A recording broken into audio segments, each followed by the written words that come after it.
인연이 애미 성의를 무시하는 거야? 당장 입 벌려. 시어머니는 만삭으로 누워있는 제 입에 검붉은 차를 억지로 들이밀었습니다. 다음날 출장에서 돌아온 남편은 너무 오래 자는 저를 보고 이상함을 느꼈고 떨리는 손가락으로 홈 CCTV를 돌려보기 시작했습니다. 그리고 그 길로 친어머니의 팔을 꺾어 경찰서로 끌고 갔습니다. 도대체 그 차 안에는 무엇이 들어 있었던 걸까요? 그리고 CCTV에는 어떤 끔찍한 장면이 담겨 있었을까요? 사연이 시작하기 전 좋아요와 구독을 눌러주세요. 오늘 하루 행운과 행복이 가득하도록 기원해 드릴게요. 오늘의 사연 시작합니다. 제 이름은 서윤아, 올해로 38이 되었습니다. 서울 변두리 골목 어귀에서 작은 수제청 공방을 꾸려가고 있죠. 유리병에 담긴 청을 햇빛에 비춰보는 그 순간이 저는 세상에서 가장 좋습니다. 사람들은 저를 보고 손끝이 야무지다고 정이 많다고들 합니다. 저는 한 번 마음을 주면 끝까지 주는 사람이고 한 번 선을 넘은 사람에게는 다시 곁을 내어주지 않는 사람입니다. 그래서일까요? 제 인생과는 늘 하나였습니다. 받은 정은 2배로 갚고 받은 상처는 2번 다시 새기지 않는다. 이 단순한 다짐 하나로 저는 지난 38회를 버텨왔습니다. 제가 7살 되던 해 부모님은 빗길 사고로 한꺼번에 세상을 떠나셨습니다. 그 뒤로 저를 거둬주신 분은 외할머니 한 분뿐이었죠. 할머니는 시장 한 구석에서 떡을 파셨고 저는 그 옆에 쪼그려 앉아 콩고물을 묻혀가며 자랐습니다. 교복 한 벌을 3년 내내 입었고 친구들이 떡볶이를 사 먹을 때 저는 할머니가 싸주신 식은 백설기를 꺼내 먹었습니다. 서럽지 않았다면 거짓말이겠죠. 다만 저는 그 서러움을 안으로 삼키는 법을 일찍 배웠습니다. 20살이 되자마자 작은 카페에서 알바를 시작했고 그곳에서 청 만드는 일을 처음 배웠습니다. 유리병 속에서 천천히 익어가는 매실을 보고 있으면 제 인생도 언젠가 저렇게 달고 깊어지지 않을까 싶었습니다. 남편 강도훈을 처음 만난 날도 비가 참 많이 오던 날이었습니다. 26의 가을, 저는 버스 정류장에 쪼그려 앉아 발끝이 다 젖은 운동화를 내려다보고 있었습니다. 저기요, 아가씨. 비 많이 오는데 이 우산 같이 씁시다. 그러다 감기 걸려요. 낯선 목소리에 고개를 들어보니 키가 훤칠한 남자가 우산을 제 쪽으로 기울이고 있었습니다. 아이고 괜찮습니다. 소나기 같은데 조금 있으면 그치겠죠, 뭐. 저는 어색하게 손사래를 쳤습니다. 에이, 안 그친다니까요. 오늘 밤새도록 비 쏟아진다고 뉴스에서 그랬어요.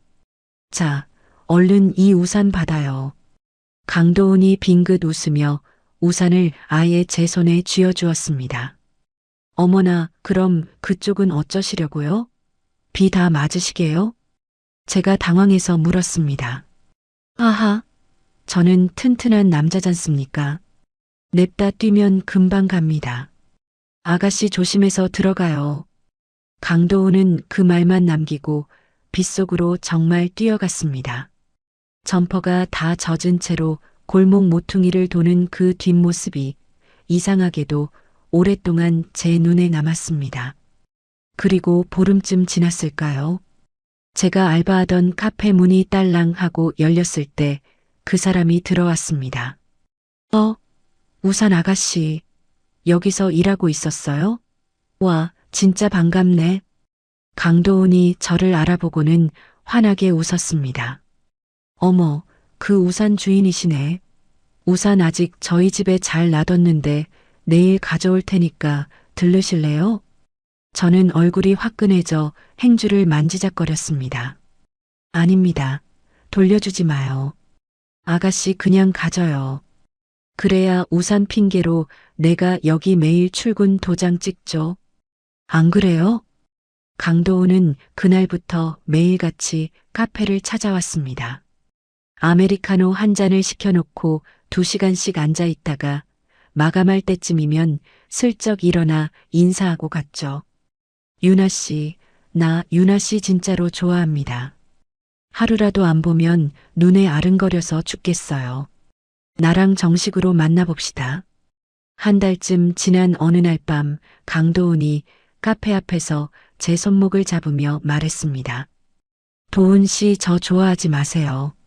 저는요, 부모님도 일찍 돌아가셨고 배운 것도 없고 가진 돈도 10원 한 장 없는 고아나 다름없어요. 도훈 씨한테 짐만 될 거예요. 제가 고개를 숙이고 우물거리자 강도훈이 제 손을 더 꽉 잡았습니다. 그런 게 다 무슨 상관입니까? 유나 씨가 가진 거 없으면 내가 다 가지면 되죠. 유나 씨 부족한 건 내 사랑으로 꽉꽉 다 채워줄 테니까 나만 믿고 따라와요. 네. 그 말에 저는 결국 울어버렸습니다. 이 사람이라면 어쩌면 평생 우산을 같이 써도 되지 않을까 싶었습니다. 연애를 시작한 지 1년이 채 안 되어 강도훈은 저를 시댁에 데려갔습니다. 경기도 외곽의 오래된 빌라, 그 집 현관에서 처음 시어머니 박수님을 마주했습니다. 시어머니는 저를 보자마자 위아래로 한참을 훑어보았습니다. 네가 그 유나라는 애냐? 즉 일단 들어오든지. 박수님이 짧게 내뱉고 먼저 거실로 들어갔습니다. 저는 준비해간 홍삼 상자를 두 손으로 내밀며 허리를 숙였습니다. 어머님, 처음 인사 올립니다. 서윤아라고 합니다. 이거 약소하지만 몸에 좋은 홍삼 좀 사왔습니다. 이름은 우리 도훈이한테 귀에 딱지가 않도록 들었다. 상자 놔두고 거기 끄트머리에 좀 앉아봐라. 박수님은 상자를 받지도 않고 소파에 먼저 앉았습니다. 저는 두 손에 든 상자를 어쩌지 못하고 거실 한 구석에 조심스레 내려놓았습니다. 내가 듣자 하니까 너 애미 애비가 다 없다고? 사고로 죽었다면서? 박수님이 찻잔을 들면서 물었습니다. 네, 저 7살 때 빗길 교통사고로 두 분 다 돌아가셨습니다. 그 뒤로는 외할머니께서 떡 장사하시면서 저를 걷어 키워주셨고요. 쯧쯧 떡 장사? 기가 막혀서. 그럼 그 외할머니라는 노인네는 지금 어딨고? 할머니도 3년 전에 노안으로 돌아가셨습니다. 지금은 혼자 살고 있습니다. 제가 작게 답하자 박수님의 입꼬리가 미세하게 비틀렸습니다. 엄마, 유나 처음 온 날인데 말을 왜 그렇게 해? 애 상처받겠으리. 옆에 있던 강도훈이 인상을 쓰며 끼어들었습니다. 아유, 시끄러워. 내가 무슨 못할 말을 했다고 호들갑이냐? 집안에 며느리가 들어오면 뼈대부터 확인하는 게 당연한 거지. 이게 다 사실관계 확인하는 거야. 박수님은 찻잔을 내려놓으며 저를 똑바로 쳐다보았습니다. 너 똑똑히 들어라. 우리 도훈이가 이 집안 귀한 3대 독자 외아들이다. 네가 알기나 해? 네, 알고 있습니다, 어머님. 알면 똑바로 처시네. 사람 근본이라는 게 왜 중요한 줄 알아? 위로 어른이 똑바로 서 있고 뒤로 든든하게 받쳐주는 친정이 있어야 무시를 안 당하는 거다. 즉, 부모 없이 자란 고아를 며느리로 들릴 줄은 내 참 꿈에도 몰랐다. 박수님의 그 말이 비수처럼 가슴에 박혔습니다. 저는 무릎 위에 두 손을 꽉 쥐었습니다. 엄마, 진짜 그만 안 해.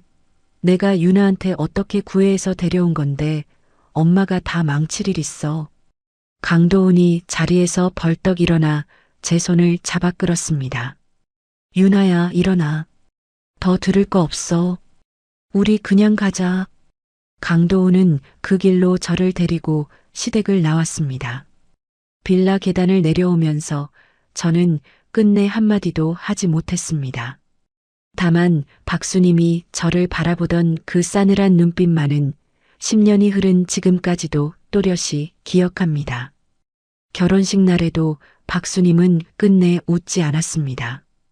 패백자리에서 대추를 던지듯이 제 치마폭에 떨어뜨렸고 신혼여행 다녀와 인사를 갔을 때도 며느리 손에 든 선물 꾸러미를 거들떠보지 않았습니다.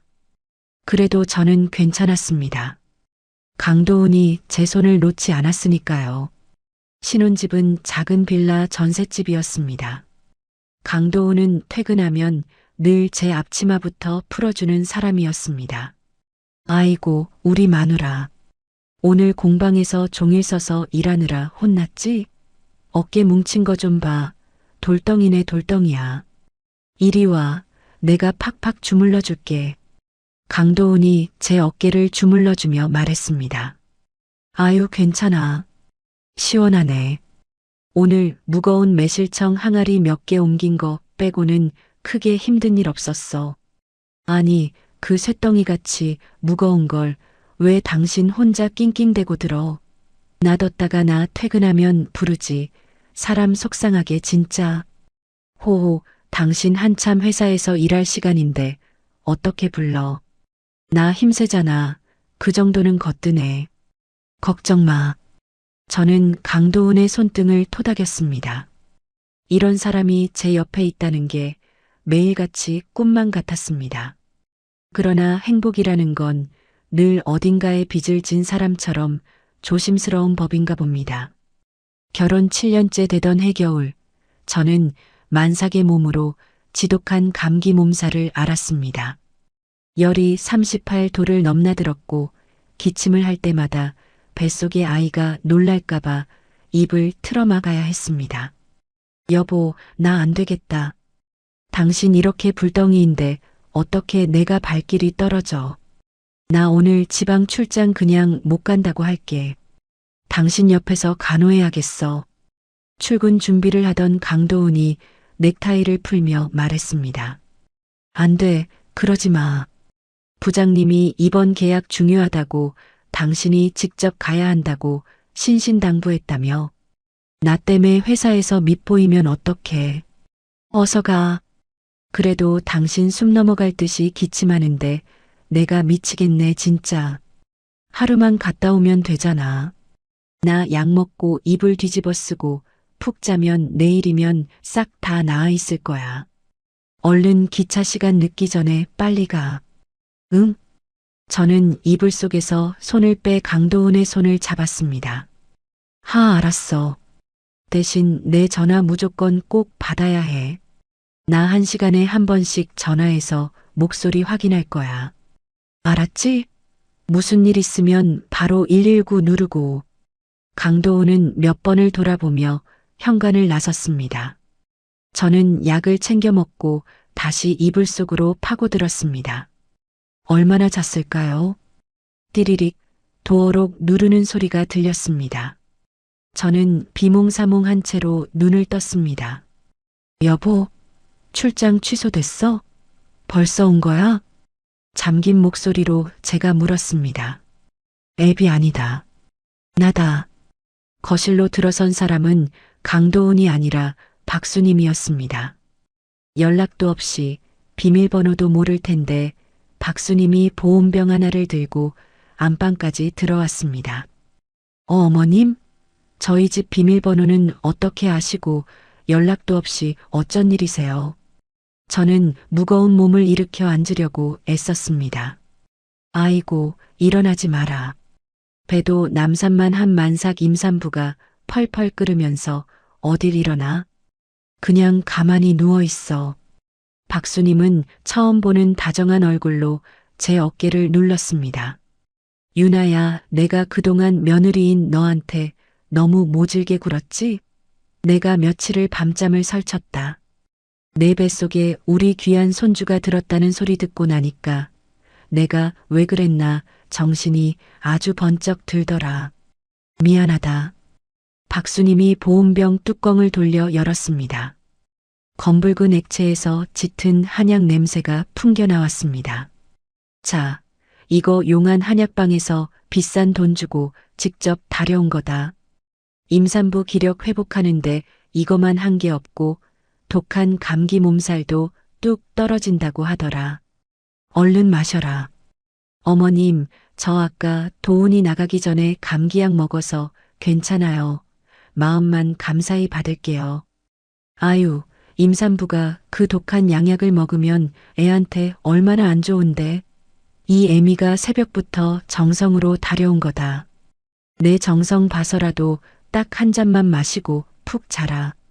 응? 박수님이 찻잔에 차를 따라 제 입가에 들이밀었습니다. 저는 거절할 힘이 없었습니다. 입술에 닿은 잔에서 미지근한 한약 냄새가 코끝을 찔렀습니다. 한 모금, 두 모금, 박수님은 제가 다 마실 때까지 잔을 떼지 않았습니다. 오냐, 잘 마신다. 그래, 바닥까지 싹 비워. 푹 자고 나면 온몸이 아주 개운해지고 다 나아 있을 거다. 얼른 눈 감아라. 박수님이 제 머리를 쓸어주는 손길이 이상하게 무거웠습니다. 눈꺼풀이 천근만근 내려앉았습니다. 혀가 굳어가는 게 느껴졌고 손가락 끝이 저릿하게 마비되어 갔습니다. 저는 무어라 말하려 했지만 입에서 새어나온 건 신음 같은 숨소리뿐이었습니다. 그리고 다음 날 저녁 저는 깨어나지 못한 채로 침대에 누워 있었습니다. 출장에서 돌아온 강도훈이 제 이름을 부르며 어깨를 흔드는 소리가 아주 멀리서 들렸습니다. 유나야, 서윤아, 나왔어. 여보 눈 좀 떠봐. 왜 이렇게 땀을 흘려? 유나야. 강도훈의 다급한 목소리, 이마에 얹히는 차가운 손바닥. 저는 눈을 뜨지 못했습니다. 아니, 이 사람 얼굴이 왜 이렇게 새파래? 체온이 왜 이래? 얼음장이잖아. 유나야, 정신 차려봐. 강도훈이 휴대폰을 꺼내드는 소리가 들렸습니다.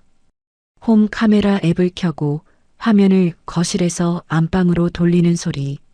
손가락으로 화면을 확대하는 그 작은 마찰음까지 저는 어렴풋이 들었습니다. 헉! 강도훈의 입에서 아무 소리도 나오지 않았습니다.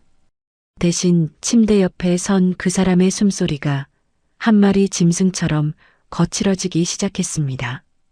신혼의 단꿈은 길지 않았습니다. 결혼식을 올리고 한 달이나 지났을까요? 박수님은 예고도 없이 우리 집 현관 비밀번호를 누르며 들어오기 시작했습니다. 엄마 올 거면 미리 연락을 좀 해. 유나 놀라잖아.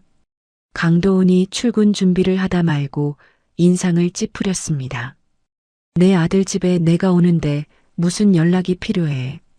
박수님은 그 말과 함께 부엌으로 들어와 냉장고 문을 활짝 열었습니다. 한우가 한 근에 얼만데 이렇게 사다 쟁여놓고 먹어.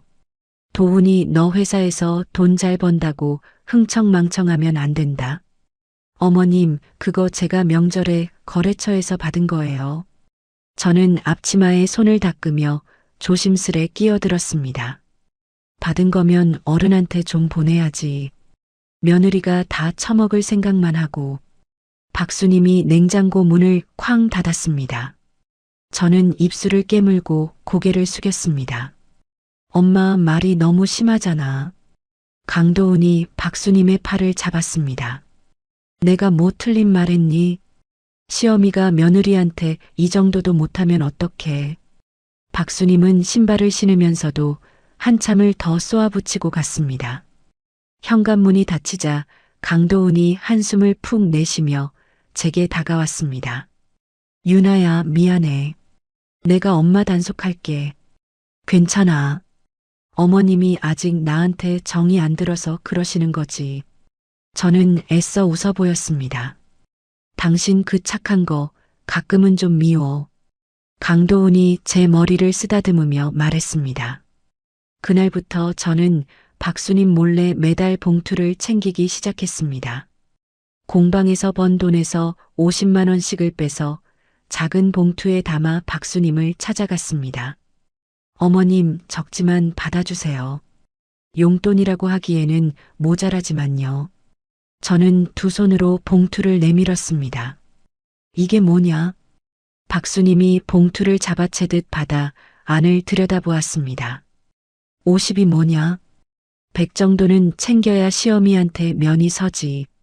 박수님은 그 말과 함께 봉투를 자기 가방 안으로 쑤셔 넣었습니다.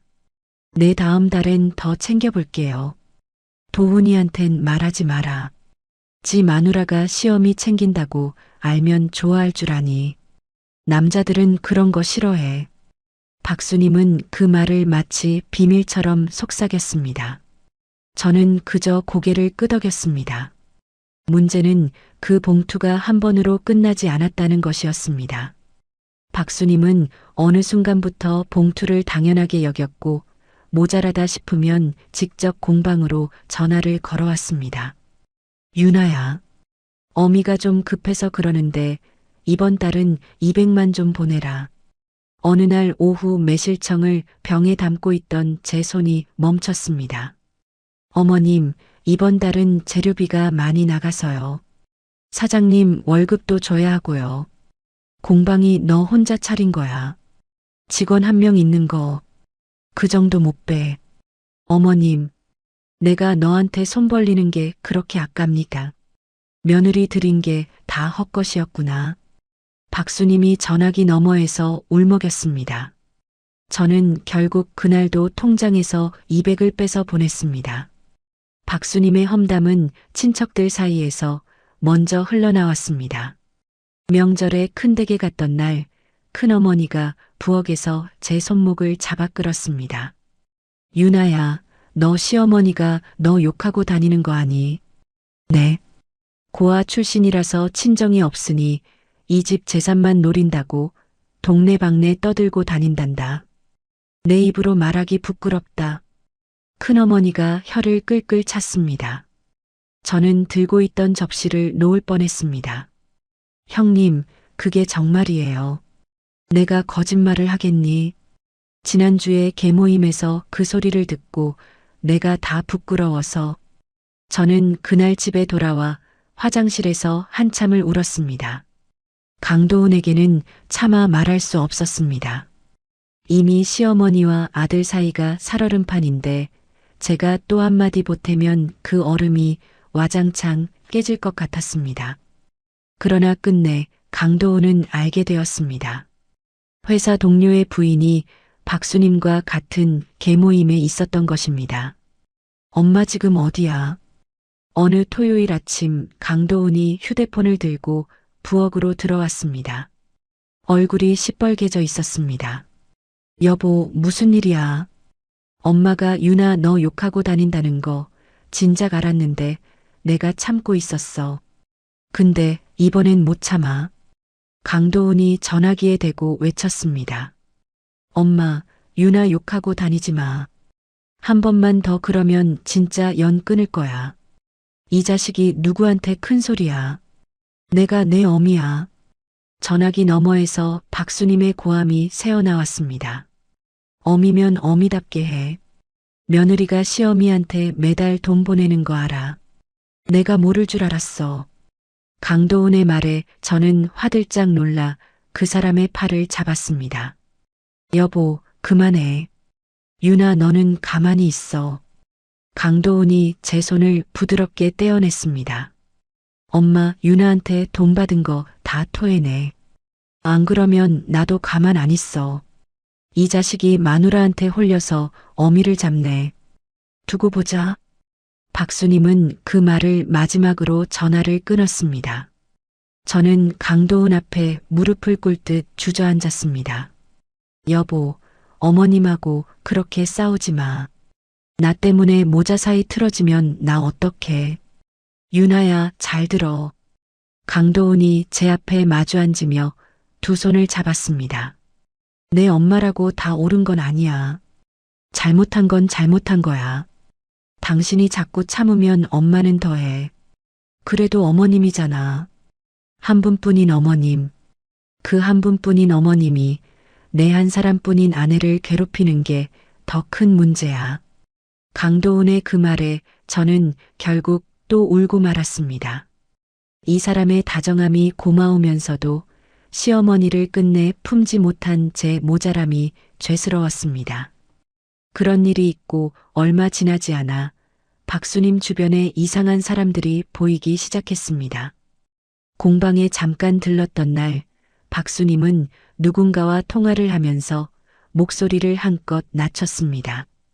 그거 이번 주 안에 들어온다니까.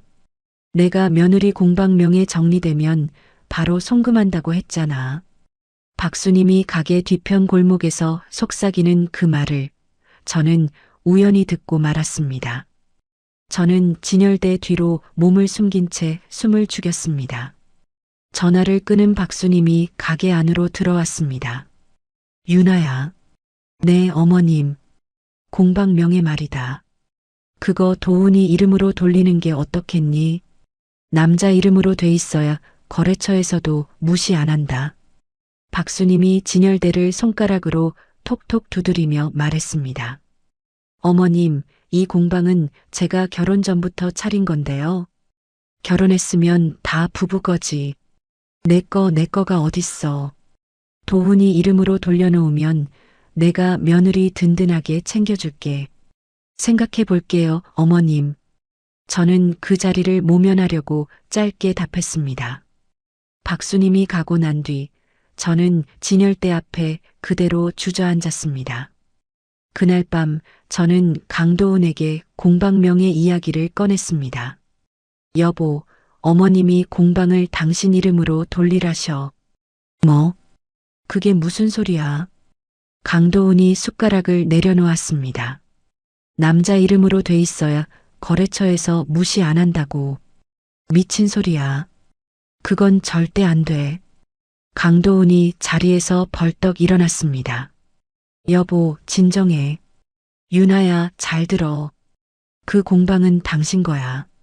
당신이 새벽에 일어나서 매실 사러 다니고 손가락에 굳은 살 박이도록 만든 거. 그거 절대 누구한테도 안 넘겨. 강도훈의 눈에 핏발이 서 있었습니다. 여보, 어머님이 뭔가 사정이 있는 것 같아. 전화 통화하는 거 우연히 들었는데 누구한테 송금할 게 있는 것 같았어. 엄마 또 다단계야. 분명히. 강도훈이 머리를 쓸어 올렸습니다. 몇 년 전에도 그것 때문에 빚더미였어. 그때 내가 다 갚아준 줄 알았는데 당신이 갚아줬다고. 응.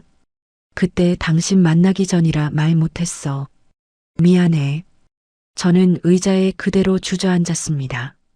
강도훈이 박수님의 빚을 한번 갚아줬다는 사실, 그리고 그 빚이 다시 부풀어 우리 공방까지 노리고 있다는 정황. 모든 퍼즐이 한꺼번에 맞춰지는 기분이었습니다. 여보, 어머님 좀 만나서 제대로 얘기 좀 해봐. 빚이 얼마인지, 어떻게 된 건지. 안 만나. 만나면 또 거짓말할 거야. 강도훈이 단호하게 고개를 저었습니다. 그래도 한 번만. 모른 척하다가 더 큰일 나는 것보단 낫잖아. 유나야, 당신은 왜 자꾸 엄마 편을 들어? 그 사람이 당신한테 얼마나 모질게 했는데. 편드는 게 아니야. 무서워서 그래. 그냥 모른 척하고 있다가 우리 공방이 정말 어떻게 될까 봐. 저는 떨리는 손으로 식탁 모서리를 붙잡았습니다. 강도훈이 한참을 말없이 저를 바라보았습니다. 그러더니 천천히 다가와 제 어깨를 감싸 안았습니다. 알았어. 내가 만나볼게. 대신 약속해. 다음부터 엄마가 돈 달라고 하면 무조건 나한테 먼저 말해. 혼자 끙끙 앓지 말고. 응, 약속할게. 저는 강도훈의 가슴팍에 얼굴을 묻었습니다. 그 다정한 약속을 한 지 일주일도 되지 않은 어느 평일 오후였습니다. 공방에서 매실청 라벨을 붙이고 있던 제 귀에 가게 문이 거칠게 열리는 소리가 들렸습니다. 유리문이 부서질 듯이 벽에 부딪혔고 진열대 위에 유리병 몇 개가 흔들렸습니다. 여기 서윤아 사장 어딨어? 거친 목소리가 가게 안을 울렸습니다. 저는 라벨지를 손에 든 채로 천천히 고개를 들었습니다. 문 앞에 시커먼 점퍼를 입은 사내 셋이 서 있었습니다. 가장 앞에 선 사내가 손에 든 서류 뭉치를 흔들며 안으로 성큼 들어왔습니다. 박수님이 어미 맞지. 며느리. 진열대 앞에 선 사내가 서류 뭉치를 제 코앞까지 들이밀었습니다. 종이 위에는 박수님의 이름 석자와 빨간 도장이 선명하게 찍혀 있었습니다. 여기 봐. 박수님이 어미가 이 가게 담보로 사채 3천 땡겨갔어. 이자까지 합치면 4,500이야. 사내가 손가락으로 서류를 톡톡 쳤습니다. 그게 무슨 말씀이세요? 저는 그런 거 해드린 적이 없는데요. 저는 떨리는 손으로 서류를 받아들었습니다. 종이 한 장 한 장에 분명히 제 공방 주소와 상호가 적혀 있었습니다. 몰랐다고 시침이 떼지 마. 어미가 며느리 가게 담보로 잡힌다는데 모를 수가 있어. 뒤에 서 있던 다른 사내가 코웃음을 쳤습니다. 진짜 몰랐어요. 이 도장은 제 도장이 아니에요. 누가 만들어 찍은 거예요. 그건 우리 알 바 아니고. 돈만 내. 앞에 사내가 진열대 위에 매실청 병을 하나 집어들었습니다. 안 돼요. 그거 손님 가져가실 거예요. 손님은 무슨 손님이야. 사내가 그대로 병을 바닥에 내동댕이 쳤습니다. 쨍그랑 유리 깨지는 소리가 가게 안을 찢어놓듯 울렸습니다. 짙은 매실청이 시멘트 바닥에 검붉게 번졌습니다. 하지 마세요. 제발. 저는 진열대 앞으로 달려가 두 팔을 벌렸습니다. 비켜. 안 비키면 다쳐. 사내가 제 어깨를 거칠게 밀쳤습니다. 저는 그대로 매대 모서리에 옆구리를 부딪히며 주저앉았습니다. 뱃속이 욱신하고 한번 크게 울렸습니다. 뒤에 있던 두 사내가 진열대를 통째로 흔들기 시작했습니다. 유리병들이 차례차례 바닥으로 쏟아져 내렸고 1년을 묵힌 청들이 모두 시멘트 바닥으로 흘러내렸습니다. 3년 전 할머니 산소 다녀와서 처음 담갔던 오미자청도 그 안에 섞여 흘러갔습니다. 여보세요. 경찰이죠. 저는 바닥에 주저앉은 채로 떨리는 손가락으로 휴대폰을 눌렀습니다. 인연이 어디다 전화를 해. 사내 하나가 제 휴대폰을 발로 차려는 순간 가게 문이 다시 벌컥 열렸습니다. 이 자식들 뭐야? 유나야. 강도훈이었습니다. 회사 점심시간에 잠깐 들르려고 왔는지 양복 차림 그대로였습니다. 여보, 당신 다쳤어. 어디 다쳤어? 강도훈이 저를 부축해 일으키며 사내들 쪽으로 몸을 돌렸습니다. 당신들 뭐야? 누가 시켰어? 박수님이 아들이지. 잘 됐네. 어미 빚 갚아. 사내가 다시 서리를 흔들었습니다. 우리 엄마가 무슨 짓을 했길래. 강도훈이 서류를 낚아채듯 받아들고는 한 장 한 장 넘기다 얼굴이 하얗게 질렸습니다. 이 도장 유나 도장이잖아. 이거 어디서 났어? 그건 댁 어미한테 물어. 우린 돈만 받으면 돼. 경찰 부르고 있어. 좀만 기다려. 강도훈이 휴대폰을 꺼냈습니다. 사내들은 코웃음을 치면서도 더 이상 진열대는 건드리지 않았습니다. 그러나 이미 가게 안은 깨진 유리와 흘러내린 청으로 발 디딜 틈이 없었습니다. 경찰이 도착해 사내들을 데리고 나간 뒤 강도훈은 곧장 박수님에게 전화를 걸었습니다. 신호음이 한참 가다 끊겼고 다시 걸자 박수님이 받았습니다. 엄마, 지금 당장 유나 공방으로 와.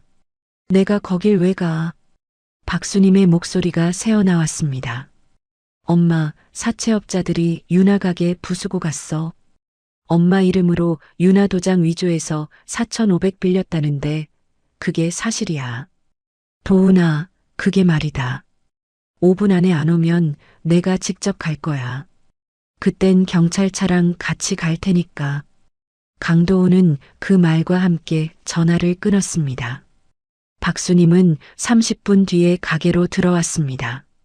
깨진 유리 조각이 발에 밟히는데도 박수님은 청 자국 위를 걸어 들어오면서 눈썹 하나 까딱하지 않았습니다. 이게 다 뭐야? 가게가 왜 이래? 박수님이 손등으로 입을 가리며 말했습니다. 어머님, 이 도장 어디서 났어요? 저는 사내들이 두고 간 서류를 박수님 앞에 들이밀었습니다.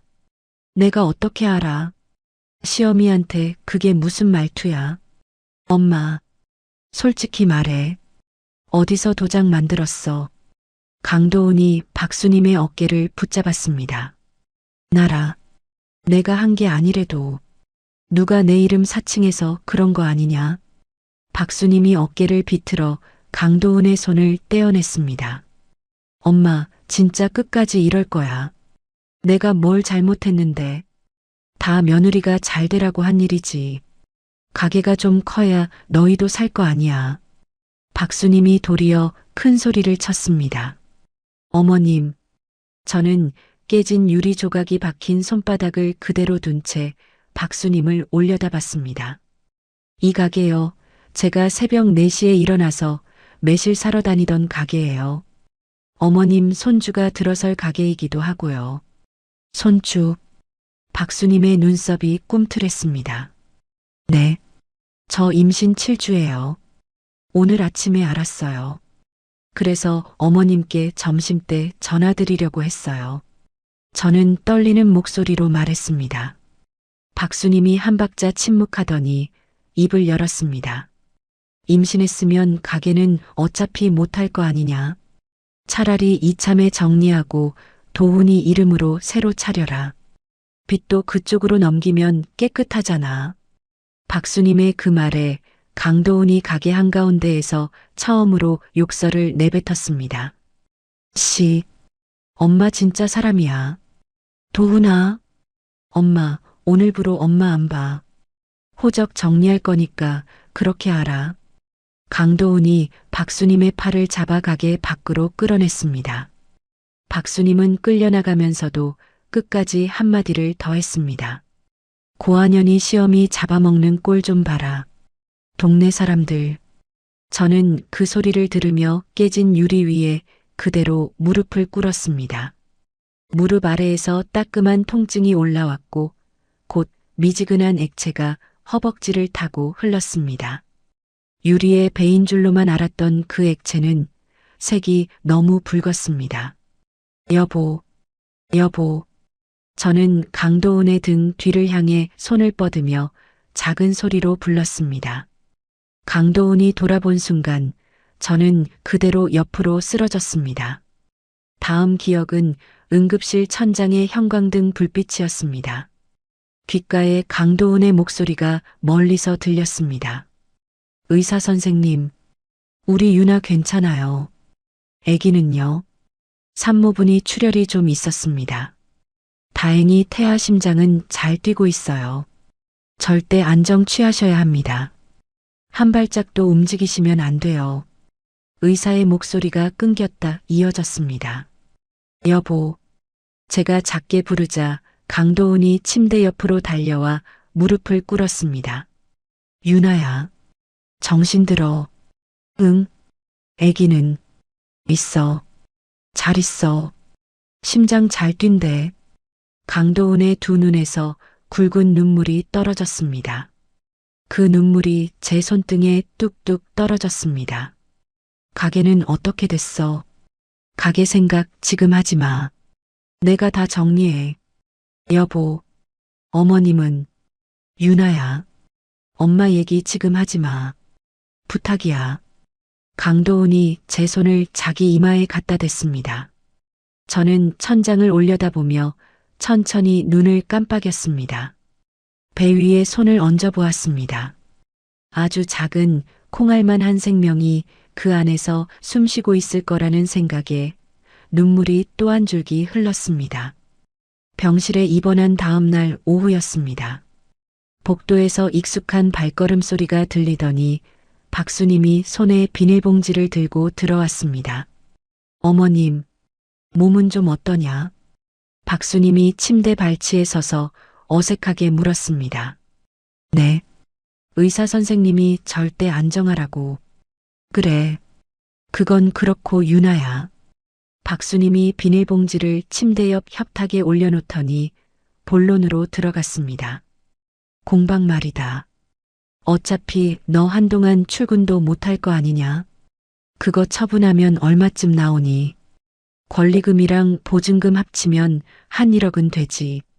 어머님, 저는 천장만 바라보며 답했습니다. 그 돈으로 일단 사채부터 막고 나머지로 너 산후조리 잘하면 되잖아. 시험이 말 들어서 손해보는 일 없다. 박수님은 마치 아주 좋은 제안이라도 하는 듯한 얼굴로 말했습니다. 그 순간 병실 문이 열리고 강도훈이 들어왔습니다. 보온병을 든 채로 굳어버린 강도훈이 박수님을 향해 입을 열었습니다. 엄마, 나가. 도훈아, 내가 그냥 며느리 걱정돼서 나가라고. 한 번만 더 유나한테 공방 얘기 꺼내면 그땐 엄마 아니라 남이야. 진짜야. 강도훈의 목소리가 낮게 떨렸습니다. 박수님은 한참을 그 자리에 서 있다가 결국 비닐봉지마저 그대로 둔 채 병실을 나갔습니다. 문이 닫히자 강도훈이 침대 옆 의자에 털썩 주저앉았습니다. 유나야, 내가 미안해. 저 사람이 내 엄마라는 게 오늘처럼 부끄러운 적이 없어.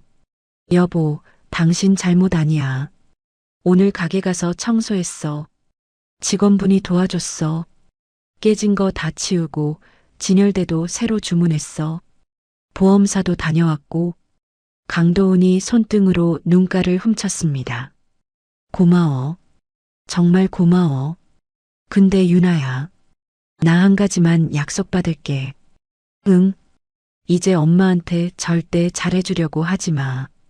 봉투도 보내지 말고 전화도 받지 말고 문도 열어주지 마. 약속해. 강도훈이 제 손을 두 손으로 꼭 감싸쥐었습니다. 저는 천천히 고개를 끄덕였습니다. 응, 약속할게. 그 말이 입 밖으로 나가는 순간 저는 가슴 한구석에서 무언가가 툭 하고 끊어지는 소리를 들었습니다. 며느리로서 어떻게든 붙잡고 있던 마지막 끈 하나가 그렇게 제 손에서 떨어져 나갔습니다. 창밖으로는 진눈깨비가 한두 점 병원 유리창에 부딪혀 흘러내리고 있었습니다. 병원에 입원한 지 닷새째 되던 날 옆 침대에 새로운 환자가 들어왔습니다. 70쯤 되어 보이는 곱게 늙은 할머니였습니다. 머리를 가지런히 빗어 넘기고 환자복 위에도 얇은 카디건을 걸친 단정한 차림이었습니다. 댁도 산모인가 봐. 배가 부른 걸 보니. 할머니가 침대에 걸터 앉으며 제게 말을 건넸습니다. 네, 7주째예요. 아유, 한창 조심할 때네. 나는 그냥 늙어서 무릎 수술 좀 받으러 왔어요. 할머니가 환하게 웃었습니다. 그 웃음 한 자락이 며칠 만에 처음 받아보는 따뜻한 기운 같았습니다. 성함이 어떻게 되세요? 오정자라고 해요. 세댁은 서윤아예요. 이름이 곱네. 윤인하게 살라고 지어주셨나 봐. 오정자가 손뼉을 가볍게 치며 말했습니다. 그날 저녁 강도훈이 면회를 와서 제가 좋아하는 곶감을 협탁에 올려놓고 갔습니다. 오정자가 그 곶감을 보더니 눈을 동그랗게 떴습니다. 세댁, 이 곶감 어디서 샀어? 모양이 똑같네. 이거요. 제가 운영하는 공방에서 만든 거예요. 신랑이 가져다 줬어요. 공방? 네. 작은 수제청 공방이요. 청도 만들고 곶감도 직접 깎아서 말리고요. 저는 자랑처럼 말하다 깨진 가게가 떠올라 입을 다물었습니다. 오정자가 곶감 하나를 입에 넣더니 한참을 천천히 씹었습니다. 세댁, 혹시 작년 가을에 오미자청도 만들었어? 네. 오미자, 자몽청이 저희 가게 대표 상품이에요. 내 딸이 그걸 먹고 한 달을 울었어요. 오정자의 그 말에 저는 어리둥절해 고개를 들었습니다. 우는 게 무슨 말씀이세요? 우리 딸이 사업을 크게 해. 작년에 큰 시련을 겪었는데 어디서 받은 오미자청 한 병을 마시고는 엄마 이 맛이 어렸을 때 외할머니가 해주던 그 맛이라고 펑펑 울었어요. 오정자가 곶감을 든 손을 가만히 무릎 위에 내려놓았습니다. 그게 우리 가게 거예요. 세댁, 이거 인연이네. 우리 딸 좀 봐줘요. 내일 면회 올 거니까. 오정자가 제 손을 꼭 잡았습니다. 다음 날 오후 오정자의 딸이 면회를 왔습니다. 나이는 40 정도 되어 보였고 단정한 정장 차림의 손에는 검은 가죽 가방을 들고 있었습니다. 안녕하세요. 한지영이라고 합니다. 한지영이 제게 명함을 내밀었습니다. 명함에는 전국에 매장이 100군데가 넘는다는 디저트 프랜차이즈의 대표 이름이 적혀 있었습니다. 세상에 저 이 브랜드 매장 가본 적 있어요. 엄마한테 얘기 다 들었어요. 사장님 오미자청 만드는 분이라고요. 한지영이 침대 옆에 의자를 끌어다 앉았습니다. 작년에 제가 일하다 정말 힘들었을 때 후배가 사다 준 청 한 병이 있었어요. 그게 사장님 가게 거였더라고요. 그 맛 잊을 수가 없어요. 감사합니다. 그렇게 말씀해 주시니까 저는 얼굴이 화끈해졌습니다. 사장님, 저랑 일 하나 같이 해 보실래요? 한지영이 가방에서 서류 한 장을 꺼냈습니다. 무슨 일이요? 다음 달에 저희 백화점 본점에 팝업 스토어 자리가 비어요. 2달짜리예요. 그 자리에 사장님 청을 좀 깔아보고 싶어요. 매출은 반반 나누는 조건이고요. 한지영이 서류를 침대 위에 펼쳤습니다. 저는 누운 채로 그 서류를 한참을 들여다보았습니다. 대표님, 저는 지금 공방이 다 부서졌어요. 보름 전에 사고가 있어서요. 엄마한테 들었어요. 사연도요. 한지영이 잠시 말을 멈췄다가 다시 입을 열었습니다. 그래서 더 같이 하고 싶어요. 사장님 같은 분이 무너지면 안 되거든요. 저는 그 말에 그만 눈물을 쏟고 말았습니다. 보름 동안 누구에게도 보이지 않으려 참아왔던 눈물이 처음 만난 사람 앞에서 줄줄 흘러내렸습니다. 그날 밤 강도훈이 면회를 왔을 때 저는 한지영이 두고 간 서류를 내밀었습니다. 여보, 이거 봐봐. 강도훈이 서류를 한 장 한 장 넘기더니 입을 다물지 못했습니다. 유나야, 이거 진짜야. 응, 진짜야. 옆 침대 할머니 따님인데 우리 청을 알아봐 주셨어. 미친, 진짜 미친. 강도훈이 한 손으로 입을 가렸습니다. 그러더니 침대 위에 엎드리듯 제 손을 잡았습니다. 유나야, 우리 다시 일어나자. 응, 여보, 나 할 수 있을까? 할 수 있어. 당신이 못하면 누가 해? 강도훈의 목소리가 떨렸습니다. 저는 태어나자마자 강도훈과 머리를 맞대고 계획을 세우기 시작했습니다.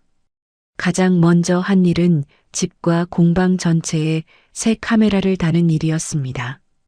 강도훈은 회사 점심시간을 쪼개서 설치 기사를 직접 불렀습니다. 기사님, 안방하고 거실 현관에 한 대씩 사각지대 없게 해주세요. 강도훈이 설치 기사에게 도면을 그려가며 말했습니다. 화질 좋은 걸로 부탁드려요. 야간에도 잘 보이는 걸로요. 네. 사장님, 요즘은 적외선까지 다 잡혀요. 기사가 가볍게 답하고 작업을 시작했습니다. 저는 그 옆에서 작은 박스 하나를 만지작거리고 있었습니다. 그 안에는 제 인감 도장과 비상금 통장이 들어 있었습니다. 여보, 이거 어디다 둘까? 내가 회사 금고에 둘게. 여기 집에 두면 안 돼. 강도훈이 박스를 받아들었습니다. 왜 회사 금고에? 엄마가 어떤 사람인지 우리 너무 잘 알잖아. 비밀번호도 어떻게 알아낼지 몰라. 도장하고 통장은 무조건 멀리 둬. 강도은의 그 말이 그땐 그저 든든하게만 들렸습니다.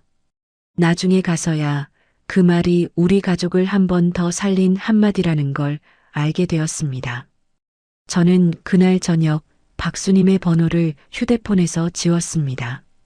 손가락이 잠시 멈췄지만 결국 삭제 버튼을 눌렀습니다. 이름이 사라지는 그 순간 저는 10년 동안 가슴에 얹혀있던 돌덩이 하나가 떨어져 나가는 기분을 느꼈습니다. 팝업 스토어 준비는 그야말로 전쟁이었습니다. 저는 의사 선생님의 허락 아래 하루에 4시간씩만 공방에 나갔습니다. 나머지 시간은 집에서 레시피 노트를 펴놓고 연구했습니다. 여보, 이거 맛 좀 봐줘. 저는 새로 만든 청을 작은 숟가락에 떠서 강도은의 입에 갖다 댔습니다. 오미자에 뭘 더 넣은 거야? 자몽이랑 생강을 살짝. 입덧에도 좋고 감기에도 좋게. 유나야. 강도은이 숟가락을 입에서 빼더니 한참을 말없이 저를 바라봤습니다. 왜? 별로야. 이거 대박 날 것 같아. 진짜로. 강도은이 결국 활짝 웃었습니다. 진짜? 응, 진짜. 이거 한 모금에 사람 마음이 풀려. 신기해. 저는 그 말에 안도하며 웃었습니다. 밤이 깊으면 강도은은 회사에서 돌아오자마자 앞치마부터 둘렀습니다.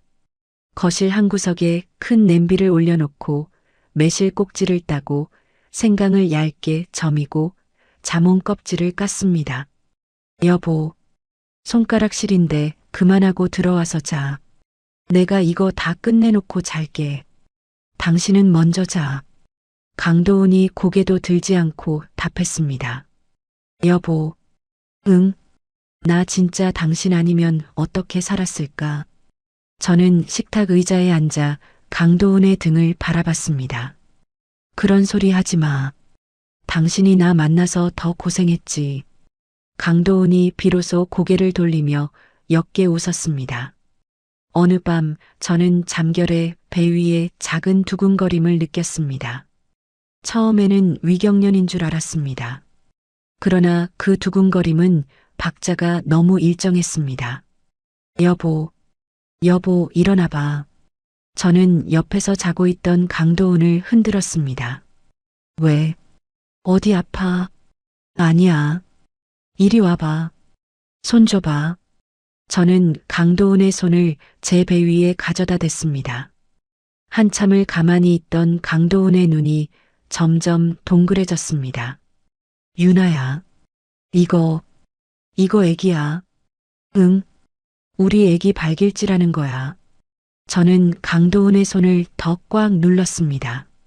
강도은이 그 자리에서 어깨를 들썩이며 울기 시작했습니다.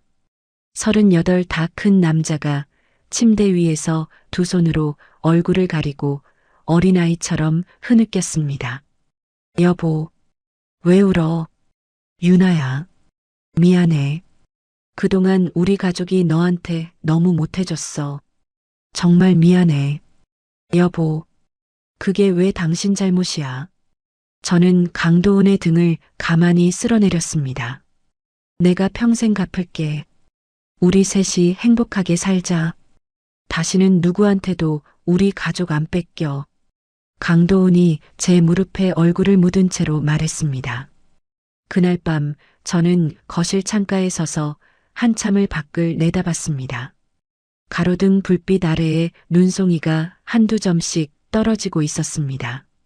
어린 시절 할머니 떡집 앞 평상에 앉아 똑같은 가로등 불빛을 보던 7살의 제가 떠올랐습니다. 그때 그 아이는 자기가 40이 다 되도록 누군가의 진짜 식구가 되리라고는 생각하지 못했습니다. 저는 손바닥으로 제 배를 쓸어내리며 작게 속삭였습니다. 아가야, 엄마가 잘 지킬게. 약속할게. 유리창 너머의 눈송이가 그 약속을 들었다는 듯이 천천히 내려앉고 있었습니다. 팝업 스토어 오픈 첫날 새벽 저는 백화점 지하 주차장에서 차 문을 열다 다리가 후들거려 그대로 주저앉을 뻔했습니다. 여보, 괜찮아. 강도훈이 제 팔을 붙잡았습니다. 응, 너무 떨려서 잘 될 거야. 우리 청 진짜 맛있잖아. 강도훈이 제 등을 토닥였습니다. 매장 앞에 도착한 순간 저는 두 손으로 입을 막았습니다. 백화점 정문이 열리기도 전인데 사람들이 이미 줄을 서 있었습니다. 20명, 30명, 끝이 보이지 않을 정도였습니다. 여보, 저 사람들 다 뭐야? 오플런이래. 어젯밤에 인플루언서가 우리 청 후기 올렸대. 강도훈이 휴대폰을 보여줬습니다. 화면에는 오미자 자몽청 사진과 함께 좋아요 숫자가 줄줄이 늘어나고 있었습니다. 오픈 시간이 되자 2시간 만에 준비한 물량의 절반이 팔려나갔습니다. 직원으로 합류한 한지영 회사 매니저가 다급하게 저를 찾았습니다. 사장님, 이대로 가면 점심 전에 완판이에요. 공방에 재고 더 있어요. 네, 있어요. 제가 지금 다녀올게요. 안 돼. 당신 가만히 있어. 내가 다녀올게. 강도훈이 외투를 챙겨 들고 뛰어나갔습니다. 저는 매장 한 구석에 마련된 의자에 앉아 손님들을 맞았습니다. 한 손님이 청 한 병을 들고 제 앞에 다가왔습니다.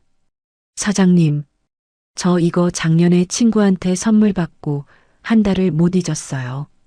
어디서 사야 하나 했는데 오늘 드디어요. 감사합니다.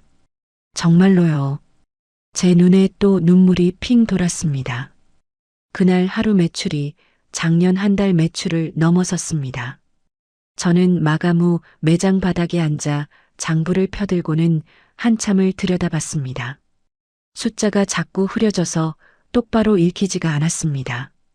여보, 이거 봐. 진짜네. 이거 정말 우리 가게 매출이야. 강도훈이 장부 위에 손가락을 짚어가며 말했습니다. 여보, 우리 진짜 된 거야. 응, 진짜 됐어. 우리 유나 진짜 해냈어. 강도훈이 저를 안았습니다. 어두운 매장 한 구석에서 우리 둘은 한참을 그대로 서 있었습니다.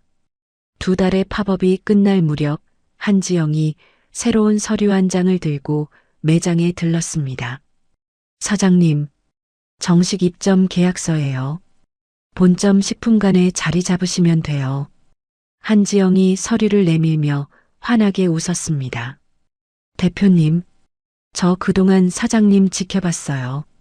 가게 부서지고 임신해서 몸 힘드신데도 새벽까지 청 적고 계셨잖아요. 그 정성이 통한 거예요. 한지영이 펜을 같이 건넸습니다. 저는 그 펜을 받아들고 한 글자 한 글자 정성껏 제 이름을 적었습니다. 서윤아. 종이 위에 적힌 제 이름이 7살 이후로 가장 또렷하게 보였습니다. 공방도 옮겼습니다. 지하 반층의 좁은 가게가 아니라 햇볕이 통창으로 가득 들어오는 새 공장형 매장이었습니다. 이사하던 날 저는 새 매장 한가운데에 서서 한참 동안 천장만 올려다봤습니다. 여보, 여기서 일하면 허리가 안 아프겠다. 강도훈이 농담처럼 말했습니다. 여보, 우리 진짜 이런 데서 일하게 된 거야. 응, 유나 너 덕분에. 강도훈이 제 어깨에 자기 어깨를 살짝 부딪혔습니다. 태교 여행은 제주도로 갔습니다. 함덕 바다 앞에 자리한 작은 펜션에 묵으며 우리는 매일 아침 바닷가를 천천히 걸었습니다. 여보, 바람 좀 봐. 너무 부드러워. 응, 유나야. 만삭인데 멀리까지 가지 마. 여기까지만 걷자. 강도훈이 제 손을 꼭 잡으며 발걸음을 멈췄습니다. 여보, 우리 아기 이름 뭐로 할까? 강도윤. 어때? 강도윤. 내 이름이랑 당신 이름 한 글자씩 넣은 거. 어때? 강도은이 머쓱하게 웃었습니다. 좋아. 너무 좋아. 저는 강도은의 팔에 얼굴을 기댔습니다. 바닷바람이 우리 둘 사이를 가만히 지나갔습니다. 여행 둘째 날 강도은이 작은 종이 가방 하나를 내밀었습니다. 이거 뭐야? 열어봐. 가방 안에는 손바닥만 한 아기 신발 한 켤레가 들어 있었습니다. 하얀색 양가죽으로 만들어진 너무 작아서 비현실적인 신발이었습니다. 여보, 이거 신고 우리 셋이 꽃길만 걷자. 약속할게. 강도은이 신발을 제 손바닥에 올려주며 말했습니다. 저는 그 신발을 두 손으로 감싸쥐고는 그 자리에 그대로 주저앉고 말았습니다. 7살의 저에게 누가 이런 신발을 사줬다면 어땠을까? 17의 저에게, 27의 저에게 그 모든 시간이 한꺼번에 보상받는 기분이었습니다. 여행에서 돌아온 다음 주말 저는 할머니 산소에 다녀왔습니다. 강도은이 운전대를 잡았고 트렁크에는 산소에 올릴 떡과 막걸리가 실려 있었습니다. 할머니, 저 왔어요.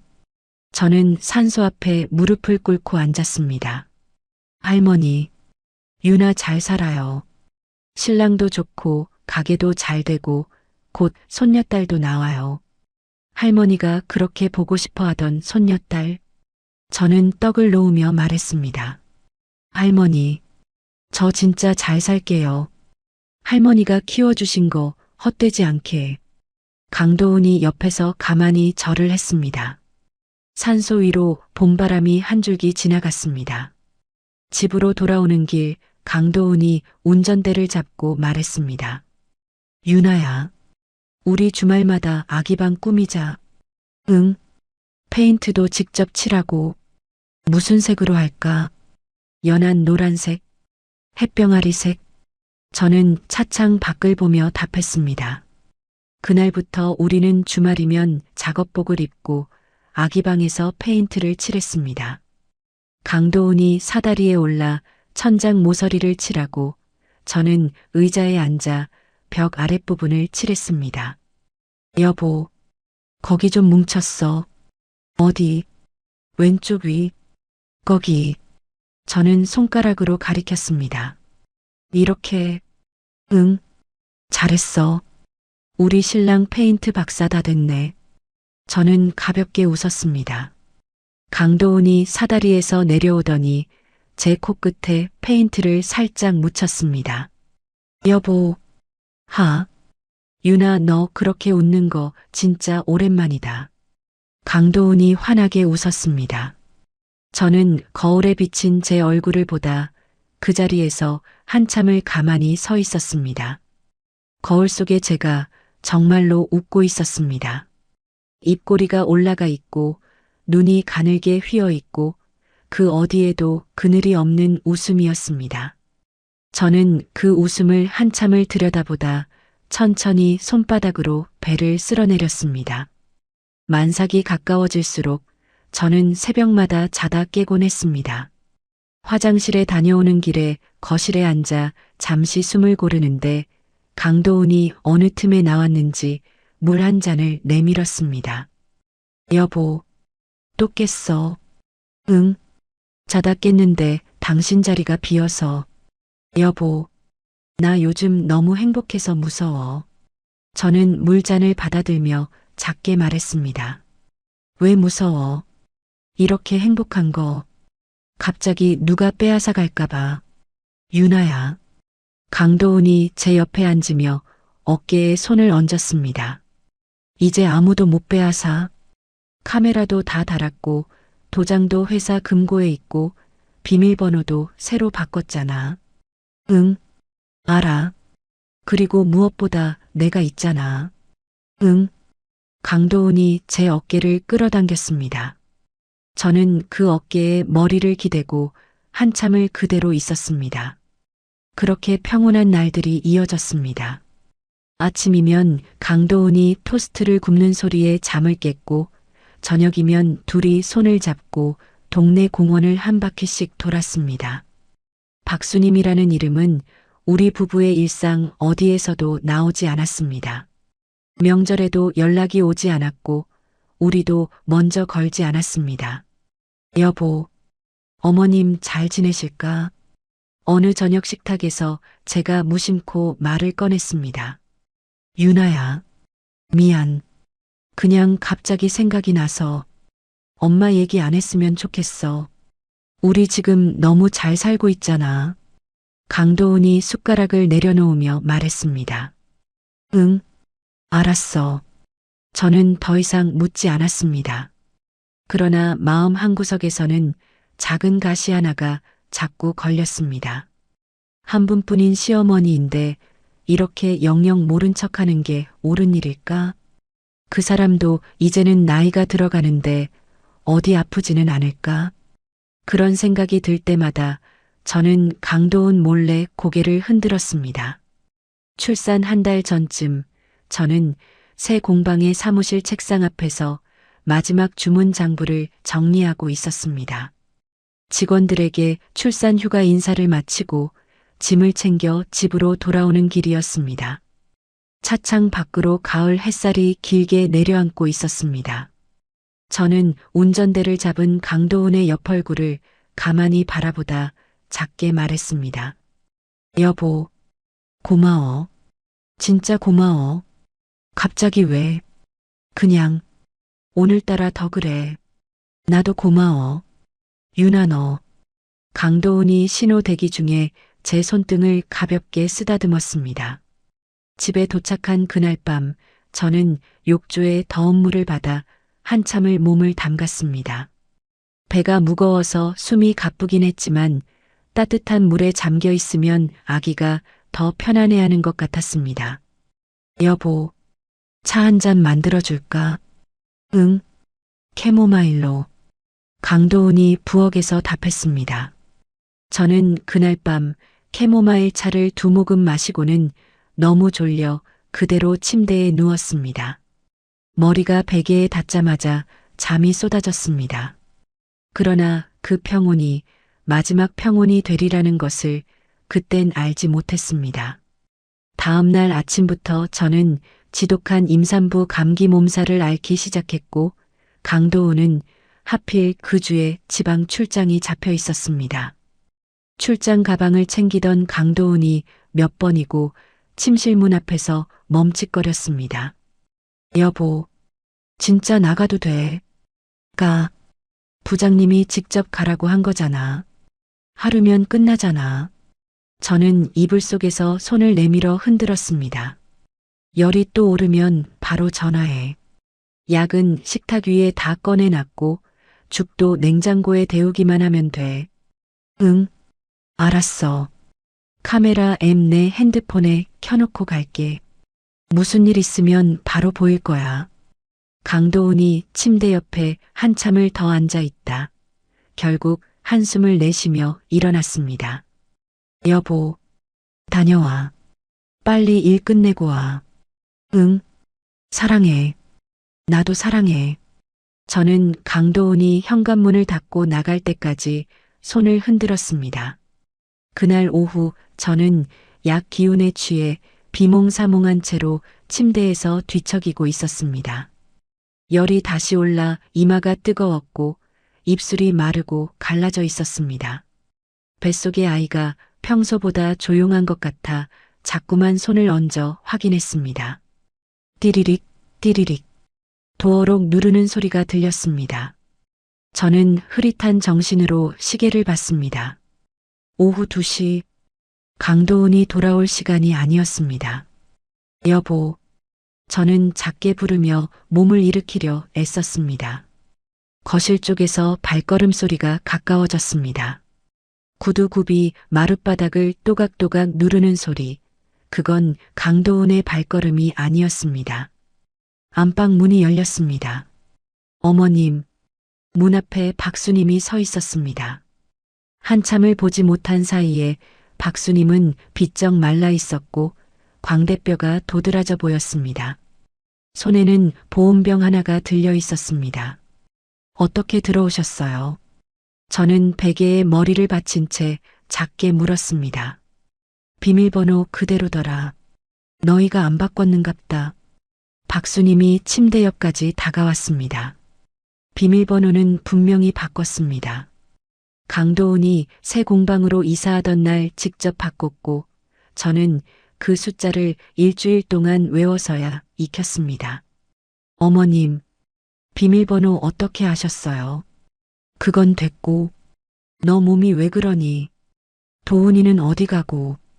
박수님이 보온병을 협탁에 내려놓으며 침대 가장자리에 걸터 앉았습니다. 출장이요. 아이고, 만삭에 혼자 두고 갔단 말이냐? 못된 놈. 박수님이 혀를 끌끌 찼습니다. 어머님, 죄송한데 저 지금 몸이 너무 안 좋아서 다음에 오시면 안 돼요. 저는 베개에서 머리를 떼며 가까스로 말했습니다. 유나야. 박수님이 갑자기 제 손을 잡았습니다. 박수님의 손은 차갑고 메말라 있었습니다. 내가 그동안 너한테 못된 어미였다. 손주 들어섰다는 소리를 들었을 때부터 잠을 못 잤다. 어머님, 내가 늙어서 그랬다. 며느리가 들어오면 내 아들을 빼앗기는 것 같아서 무서웠다. 그래서 그렇게 모질게 굴었다. 미안하다, 유나야. 박수님이 두 눈에서 굵은 눈물을 떨어뜨렸습니다. 저는 그 눈물을 보면서도 이상하게 마음이 움직이지 않았습니다. 강도훈이 한 약속이 떠올랐습니다. 이 사람한테 다시 잘해주려고 하지 마. 저는 잡힌 손을 천천히 빼려고 했습니다. 어머님, 그 얘기는 도훈 씨 있을 때 다시 해요. 저 지금 정신이 없어서. 그래, 알았다. 그것만 알아도 내가 미안하다는 거. 박수님이 손등으로 눈가를 훔치더니 보온병 뚜껑을 돌렸습니다. 이거 한약방에서 사온 거다. 임산부 감기에 좋다고 그러더라. 만삭에 양약 먹으면 애기한테 안 좋아. 박수님이 컵에 검붉은 차를 따랐습니다. 한약 냄새가 훅 밀려왔습니다. 어머님, 저 약 먹어서 괜찮아요. 약 먹어서 그러는 거다. 양약 기운 풀어주는 거니까 한 모금만 먹어. 박수님이 잔을 제 입가에 들이밀었습니다. 저는 고개를 옆으로 살짝 돌렸습니다. 한약 냄새 사이로 어딘가 익숙하지 않은 비릿한 냄새가 섞여 있었습니다. 어머님, 저 그냥 안 먹을게요. 인연이 어미가 정성껏 가져온 걸 마다해. 박수님의 얼굴이 한순간에 일그러졌습니다. 조금 전까지 울고 있던 그 눈빛이 차갑게 식어 있었습니다. 어머님, 한 모금만 먹으라니까. 박수님이 한 손으로 제 뒤통수를 받치며 다른 손으로 잔을 입가에 갖다 댔습니다.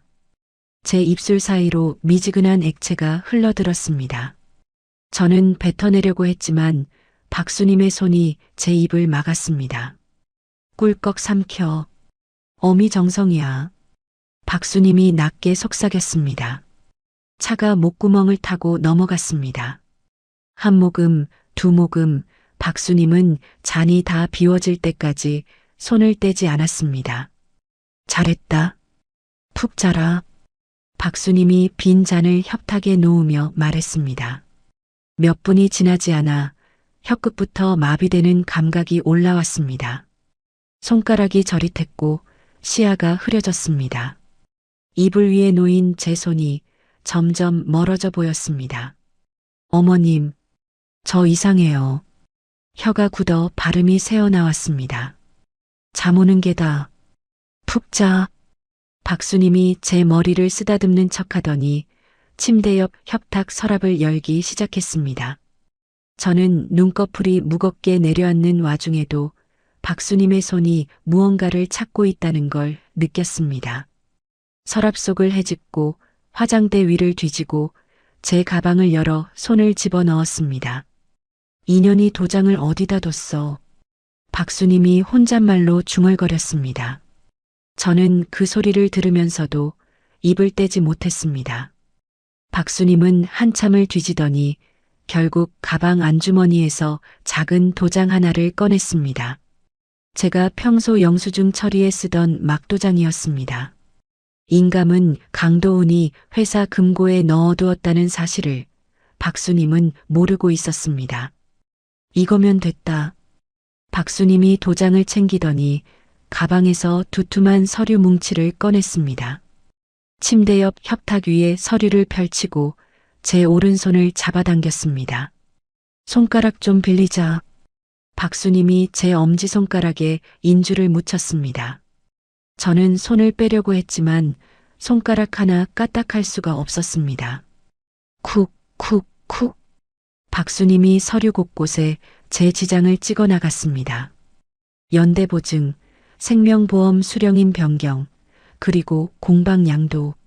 종이 위에 찍히는 빨간 자국이 제 의식 마지막 한 줄기에 자꾸 박혔습니다. 어머님 안 돼요.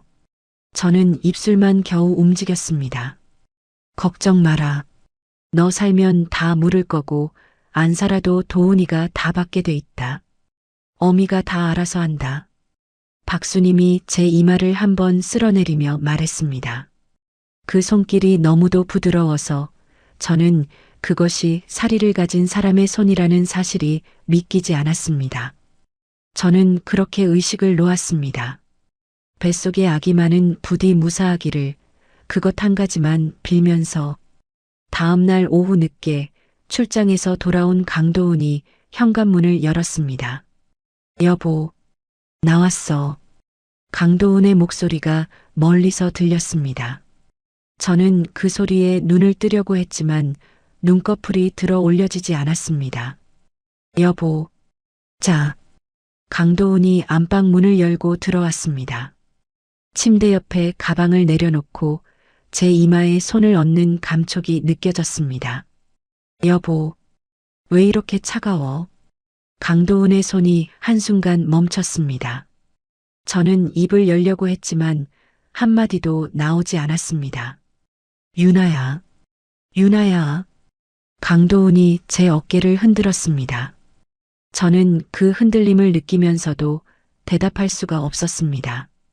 이 사람 왜 이래? 유나야, 정신 차려. 강도훈의 목소리가 떨리기 시작했습니다. 저는 가까스로 입술을 달싹였습니다. 어머님, 엄마가 왔었어. 강도훈이 휴대폰을 꺼내는 소리가 들렸습니다. 손가락이 화면을 빠르게 두드리는 소리, 카메라 앱이 켜지고 어제 오후 화면이 재생되는 작은 소리, 그리고 그 다음 순간 강도훈의 입에서 짐승 같은 신음이 새어나왔습니다. 강도훈이 휴대폰을 침대 위로 떨어뜨렸습니다. 저는 흐릿한 시야 너머로 강도훈의 얼굴이 백지장처럼 하얗게 변해가는 것을 보았습니다. 유나야, 조금만 버텨. 응, 조금만. 강도훈이 떨리는 손으로 저를 일으켜 안았습니다. 구급차를 부르는 그의 목소리가 이상하게도 아주 멀리서 들려오고 있었습니다. 응급실 침대에서 눈을 떴을 때 가장 먼저 보인 것은 강도훈의 충혈된 두 눈이었습니다. 여보, 정신 들어. 강도훈이 제 손을 두 손으로 감싸 쥐고 있었습니다. 애기 괜찮아. 심장 잘 뛴대. 의사 선생님이 산모도 운이 좋았대. 강도훈의 목소리가 갈라졌습니다. 저는 천천히 천장을 올려다보다 다시 눈을 감았습니다. 혀에 남아있던 그 미지근한 차의 맛이 떠올랐고 박수님이 제 손가락에 인주를 묻히던 그 감촉이 되살아났습니다. 저는 이불을 두 손으로 꽉 움켜쥐었습니다. 여보, 어머님은 경찰에 넘겼어. 강도훈이 짧게 답했습니다. 넘겼어. 응. 어제 당신 데리고 응급실 오자마자 카메라 영상이랑 보온병 가지고 경찰서 갔어. 엄마는 새벽에 자기 집에서 잡혀갔어. 강도훈의 손에 힘이 들어갔습니다. 저는 강도훈의 얼굴을 가만히 바라봤습니다. 이 사람이 친어머니를 경찰에 넘겼다는 사실 앞에서 어떤 표정을 지어야 할지 알 수 없었습니다. 여보, 괜찮아. 유나야. 내가 더 빨리 알았어야 했어. 여보 잘못 아니야. 내가 출장만 안 갔어도. 강도은이 침대 모서리에 이마를 갖다 댔습니다. 여보, 그 사람이 작정하고 들어온 거잖아. 당신이 막을 수 있는 게 아니었어. 저는 강도은의 머리를 천천히 쓸어내렸습니다. 오후가 되어 형사 2명이 병실로 찾아왔습니다. 나이든 형사가 침대 옆에 의자를 끌어다 앉으며 입을 열었습니다. 산모님, 몸 상태가 좀 나아지셨다고 해서 잠깐 여쭤보러 왔습니다. 네, 말씀하세요. 어제 마신 차에서 수면제 성분이 다량 검출됐습니다. 임산부가 먹으면 위험한 양이었어요. 형사가 수첩을 펼쳤습니다. 어머님이 직접 타신 거예요. 네. 자택에서 같은 약병이 발견됐고 보온병에서도 같은 성분이 나왔습니다. 본인도 일부 인정했습니다. 형사가 말을 멈추고 저를 바라봤습니다. 산모님, 시어머님이 같이 챙겨가신 서류 중에 산모님 명의 생명보험 수령인이 시어머님 본인으로 바뀐 게 있었습니다. 저는 그 말에 손끝이 차갑게 식어가는 것을 느꼈습니다. 수령인이요. 네. 그리고 공방 양도 서류와 거액의 연대보증 서류도 있었습니다. 형사가 수첩을 덮으며 한숨을 내쉬었습니다. 저는 한참을 천장만 올려다봤습니다. 눈물이 한 줄기 흘러 베개를 적셨습니다. 그동안 박수님이 저를 미워한다고만 생각했습니다. 정작 그 미움 끝에 자리한 것이 제 목숨이었다는 사실이 그제야 온몸으로 와닿았습니다. 형사님, 합의 같은 거 안 할게요. 그렇게 처리해 주세요. 저는 천천히 말했습니다. 네, 알겠습니다. 형사가 자리에서 일어났습니다. 형사가 나가고 한참을 둘이 말없이 있다가 강도은이 입을 열었습니다. 여보, 그 사람 면회 신청이 들어왔어. 당신한테. 뭐? 엄마가 당신 보고 싶다고. 한 번만이라도 얼굴 보고 사과하게 해달라고. 강도은의 목소리가 낮았습니다. 저는 잠시 눈을 감았다 떴습니다. 여보, 나 안 가. 유나야. 그 사람이 미안하다고 한 거 어제도 들었어. 잔들이 되기 직전에. 그 사람 입에서 나오는 미안하다는 말, 이제 한 글자도 안 믿어. 저는 단호하게 말했습니다. 강도은이 천천히 고개를 끄덕였습니다. 알았어. 내가 안 간다고 전할게. 이튿날 오후 시댁 친척들이 병실로 찾아왔습니다. 강도은의 큰어머니와 작은어머니 그리고 사촌 둘이 줄줄이 들어와 침대 옆에 섰습니다. 유나야, 우리 좀 봐줘. 큰어머니가 두 손을 모으며 말했습니다. 형님, 여기는 어떻게? 순임이가 우리한테 전화해서 너 좀 만나달라고 사정사정해서 한 번만 합의해줘. 늙은 사람이 감옥에서 살아나오기 힘들지 않니? 작은어머니가 끼어들었습니다. 형님, 애 갖고 힘든 거 다 아는데 그래도 시험이잖아. 큰어머니가 침대 가까이 다가왔습니다. 그때 병실 문이 벌컥 열리며 강도은이 들어왔습니다. 누나, 누구 마음대로 여기까지 와. 강도은이 친척들 앞을 막아섰습니다. 도은아, 우리도 좀 살자. 너희 엄마가 잘못한 거 알지. 근데 친자식이 어떻게 어미를 감옥에 넣어. 누나, 우리 유나 어제 응급실 실려왔어. 만삭이야. 약 먹고 죽을 뻔했어. 그걸 알면서도 그런 소리가 나와. 강도은의 목소리가 떨리면서도 단단했습니다. 그래도 우리 유나 한 번만 더 건드리면 나 누나들도 안 봐. 그리 알아. 강도은이 친척들의 등을 거의 떠밀듯 병실 밖으로 내보냈습니다. 문이 닫히고 강도은이 침대 옆 의자에 털썩 주저앉았습니다. 여보, 그렇게까지 안 해도 돼. 아니야. 이렇게 해야 돼. 한 번이라도 흔들리면 저 사람들 끝도 없이 달려들 거야. 강도은이 두 손으로 얼굴을 감쌌습니다. 여보, 고마워. 내가 미안한 거지. 당신이 왜 고마워? 강도은이 손가락 사이로 작게 말했습니다.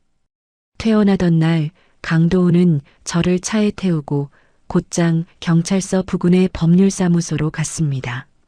변호사가 서류 한 묶음을 책상 위에 펼쳐놓고 말했습니다. 사장님, 위조된 서류 전부 무효 처리 끝났습니다. 도장도 폐기 절차 들어갔고요. 보험 수령인도 원상 복구됐습니다. 감사합니다. 공방 명의도 깨끗합니다. 시어머님이 사채업자한테 새로 시도한 건도 영상 증거 있으니까 다 막혔어요.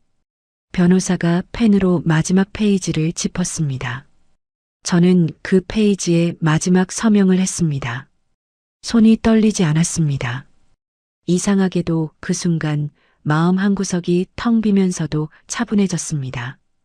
법정에 가던 날 저는 만삭의 몸으로 강도은의 팔에 매달리듯 법원 계단을 올랐습니다.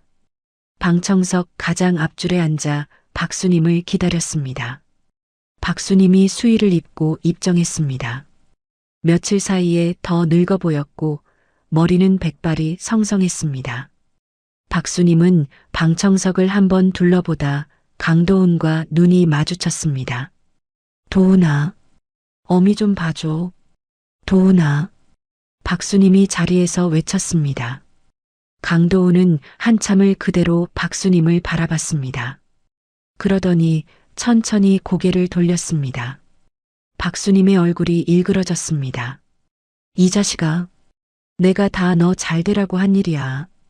며느리만 없으면 우리 둘이 편하게 살 수 있다고. 박수님이 갑자기 외쳤습니다. 법정 안이 술렁였습니다. 조용히 하세요. 피고인. 판사가 의사봉을 두드렸습니다. 저는 그 외침을 들으면서도 박수님 쪽을 돌아보지 않았습니다. 강도은이 제 손을 더 꽉 잡았습니다. 판결이 났습니다. 사문서 위조, 위조 사문서 행사, 그리고 살인미수. 박수님에게 실형이 선고되었습니다. 박수님이 법정 경위들에게 끌려나가면서도 끝까지 울부짖었습니다. 도은아, 어미가 잘못했어. 도은아. 박수님의 목소리가 복도로 멀어져 갔습니다. 저는 그 소리를 들으면서 강도은의 어깨에 머리를 기댔습니다. 강도은이 한참 동안 말이 없었습니다. 여보, 응, 나 호적 정리할 거야. 그 사람 호적에서 빼버릴 거야. 강도은이 천천히 말했습니다. 여보, 그렇게까지 안 해도. 아니야. 해야 돼. 그래야 우리 딸이 안전해. 강도은이 제 손등에 자기 이마를 갖다 댔습니다. 저는 강도은의 머리를 가만히 쓸어내렸습니다. 법정 밖으로 나오니 오후에 햇살이 계단 위에 길게 누워 있었습니다. 저는 한 손으로 만삭의 배를 받치고 다른 손으로 강도은의 팔을 잡았습니다. 여보, 집에 가자. 응, 집에 가자. 강도은이 답했습니다. 차 안에서 강도은이 운전대를 잡고 한참을 침묵하다 작게 입을 열었습니다. 여보, 미안해. 평생. 여보, 그 말 그만해. 응. 이제 그 사람은 우리 인생에 없는 사람이야. 우리 셋만 생각하자. 저는 차창 밖을 보며 말했습니다. 저녁 해가 도로 끝에서 붉게 타오르고 있었습니다. 저는 한 손을 배 위에 얹고 다른 한 손을 강도은의 손등에 포겠습니다. 운전대를 잡은 강도은의 손에서 처음으로 떨림이 멎어 있었습니다. 판결이 끝난 지 한 달 보름쯤 지난 어느 새벽, 저는 진통이 시작되었습니다. 여보, 여보, 일어나봐. 저는 강도은의 어깨를 흔들었습니다. 왜? 어디 아파? 애기 나오려나 봐. 강도은이 잠이 확 달아난 얼굴로 벌떡 일어났습니다. 미리 싸둔 가방. 현관 앞에 있어. 여보 진정해. 저는 진통 사이에 가까스로 웃었습니다. 병원에 도착해 분만실에 들어가기 직전 강도은이 제 손을 꼭 잡았습니다. 여보, 힘내. 응, 나 여기서 기다릴게. 응, 금방 만나자. 저는 강도은의 손등을 한번 토닥였습니다. 8시간의 진통 끝에 작은 울음소리가 분만실을 가득 채웠습니다. 간호사가 핏기가 가시지 않은 작은 아기를 제 가슴 위에 올려놓았습니다. 산모님, 따님이에요. 간호사가 환하게 웃었습니다. 저는 떨리는 손가락으로 아기의 얼굴을 매만졌습니다. 주먹만 한 얼굴, 코끝이 강도은을 빼닮은 작은 아기였습니다. 강도윤, 우리 도윤이. 저는 작게 속삭였습니다. 병실로 옮겨지자마자 강도은이 뛰어들어왔습니다. 강도은은 침대 옆에 서서 한참을 아기 얼굴만 들여다보다 결국 눈물을 뚝뚝 떨어뜨렸습니다. 여보, 우리 아기 좀 봐. 윤아야, 진짜 너무 예뻐. 당신 코 닮았어. 당신 눈 닮았어. 강도은이 손등으로 눈가를 훔치며 답했습니다. 저는 그 모습을 가만히 바라보다 마음속으로 작게 인사를 건넸습니다. 할머니, 저 손녀 봤어요. 할머니가 그렇게 보고 싶어 하시던 손녀딸. 도윤이의 100일 잔치는 새 공방 2층에 마련된 작은 홀에서 열었습니다. 오정자와 한지영이 가장 먼저 도착했습니다. 세댁, 우리 도윤이 어디 있어? 외할머니 왔다. 오정자가 도윤이를 두 팔로 안아들었습니다. 어머님, 진짜 외할머니 하시는 거예요. 그럼, 내가 자청해서 하는 외할머니지. 오정자가 환하게 웃었습니다. 저는 그 모습을 보며 가슴 한구석이 따뜻해졌습니다. 피가 한 방울도 섞이지 않은 사람이 도윤이를 외할머니라고 자처해주는 그 마음이 평생 받아온 어떤 정보다 더 깊게 느껴졌습니다. 한지영이 큰 꽃다발을 들고 다가왔습니다. 사장님, 축하해요. 도윤이도 사장님도요. 대표님, 진짜 감사드려요. 사장님 도윤이 키울 동안 매장 잘 돌아가게 제가 챙길게요. 마음 푹 놓으세요. 한지영이 제 어깨를 토닥였습니다. 손님이 다 모이자 강도은이 마이크 앞에 섰습니다. 주머니에서 접힌 종이 한 장을 꺼냈습니다. 오늘 와주신 분들께 감사드립니다. 강도은이 종이를 펼치며 입을 열었습니다. 이 자리에 우리 도윤이 친할머니는 없습니다. 다 아시는 분들이라 굳이 설명하지 않을게요. 강도은이 잠시 말을 멈췄습니다. 대신 외할머니가 한 분 계세요. 정자 어머님이요. 그리고 큰이모 한 분도 계세요. 지영 누님이요. 오정자와 한지영이 동시에 손등으로 입을 가렸습니다. 제 아내한테 진짜 가족이 되어주셔서 평생 못 갚을 빚이 생겼습니다. 강도은의 목소리가 떨렸습니다. 그리고 우리 유나. 강도은이 저를 바라봤습니다. 당신 만난 그 비 오는 날부터 지금까지 단 한순간도 당신이 내 아내인 게 안 자랑스러운 적이 없었어. 강도은이 종이를 한 번 더 접었다 펴며 말했습니다. 평생 우리 도윤이랑 당신 옆에서 우산같이 쓰는 사람으로 살게. 약속할게. 홀 안의 모든 사람이 동시에 울기 시작했습니다.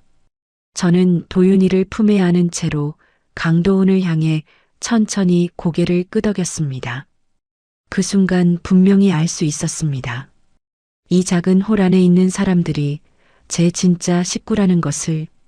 도윤이가 돌이 지났을 무렵 저는 매장을 3개 더 늘렸습니다. 직원이 15명으로 늘었고 작은 작업장이었던 공방은 어엿한 본사 사무실이 되었습니다. 어느 날 오후 저는 사무실 책상에 앉아 작은 봉투 하나를 만지작거리고 있었습니다. 여보, 그거 뭐야? 점심을 같이 먹으러 들른 강도훈이 물었습니다. 보육원 후원 약정서. 매달 일정 금액 보내기로 했어. 유나야, 어릴 때 나 같은 애들 있잖아. 시장 떡집 평상에 앉아서 가로등 보던 애들. 저는 봉투를 책상 서랍에 넣으며 말했습니다. 강도훈이 제 어깨에 손을 얹었습니다. 여보, 같이 가자. 다음 주말에 보육원에. 응. 도윤이도 데리고 우리 셋이 가자.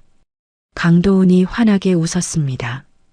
토요일 오후 우리 가족은 동네 공원으로 산책을 나갔습니다. 도윤이가 강도훈의 손을 잡고 아장아장 걷다 자꾸만 비둘기 쪽으로 달려가려고 했습니다. 도윤아, 비둘기 무서워. 엄마 손 잡고 가자. 저는 도윤이의 작은 손을 잡았습니다. 엄마, 비둘기 예뻐? 응, 예쁘지. 근데 새는 멀리서 봐야 더 예뻐. 저는 도윤이의 머리를 쓸어내렸습니다. 벤치에 앉아 잠시 쉬고 있는데 강도훈이 음료수 2캔을 들고 왔습니다. 여보, 더운데 이거 마셔. 고마워. 저는 캔을 받아들었습니다. 유나야. 응, 나 가끔 무서울 때가 있어. 뭐가 무서워? 이게 다 꿈일까봐. 자고 일어나면 우리 유나가 또 어디 아파서 누워있고 또 어디서 누가 우리 가게를 부수러 올까봐. 강도훈이 캔을 만지작거리며 작게 말했습니다. 저는 강도훈의 손등 위에 제 손을 얹었습니다. 여보, 이제 안 그래. 그 사람도 안에 있고 우리도 단단해졌잖아. 응, 알아. 그리고 무엇보다 우리 옆에 도윤이가 있잖아. 저는 도윤이 쪽을 바라봤습니다. 도윤이가 잔디 위에 쪼그려 앉아 민들레 한 송이를 들여다보고 있었습니다. 여보, 진짜 가족이 뭔지 알아? 저는 작게 말했습니다. 뭔데? 피가 같다고 가족이 아니더라. 내 옆에서 내 손 잡아주는 사람. 그 사람이 진짜 가족이더라. 저는 강도훈의 손등을 가만히 쓸었습니다. 강도훈이 한참을 말없이 저를 바라보다 천천히 고개를 끄덕였습니다. 맞아. 진짜 그래. 도윤이가 민들레를 들고 우리 쪽으로 달려왔습니다. 엄마, 아빠, 꽃 줄게. 우리 도윤이 고마워. 저는 도윤이를 무릎에 앉히고 작은 민들레를 받아들었습니다. 해가 천천히 기울어가는 공원 벤치에 우리 셋이 나란히 앉아 있었습니다. 강도훈이 도윤이의 머리를 쓰다듬었고 저는 강도훈의 어깨에 가만히 머리를 기댔습니다. 7살에 부모님을 잃은 그 아이는 평생 누군가의 진짜 식구가 되리라고 생각하지 못했습니다. 20살에 떡집 평상에 앉아 가로등을 보던 그 아이는 자기 손바닥만 한 딸을 안아보게 되리라고 생각하지 못했습니다. 38배 저는 오늘 그 두 아이에게 천천히 답해주고 싶었습니다. 괜찮다고, 너 잘 살았다고, 끝내 너 진짜 가족 만났다고. 이 이야기를 끝까지 들어주신 여러분께도 한 가지 부탁이 있습니다. 혹시 지금 누군가의 이름 뒤에 숨어 여러분을 갉아먹는 사람이 있다면 부디 그 끈을 놓으셔도 됩니다. 가족이라는 이름이 누군가의 목숨보다 무거울 수는 없습니다. 여러분의 손을 진짜로 잡아주는 사람, 그 사람 한 명만 있으면 충분합니다. 저도 여기까지 왔으니까요.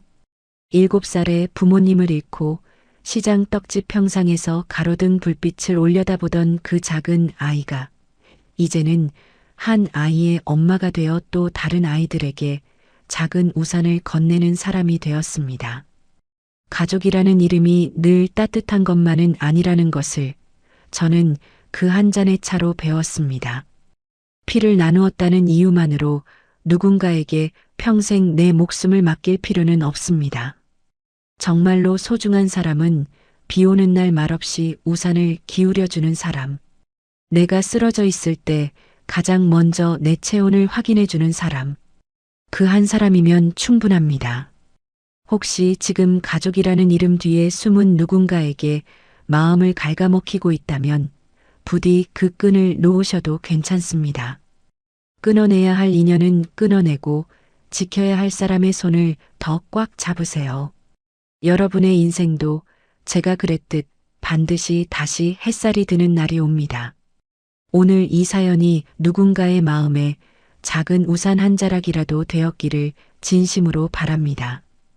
이야기를 끝까지 들어주신 분이 계시다면 잘 들었다고 댓글 하나만 남겨주세요. 감사합니다.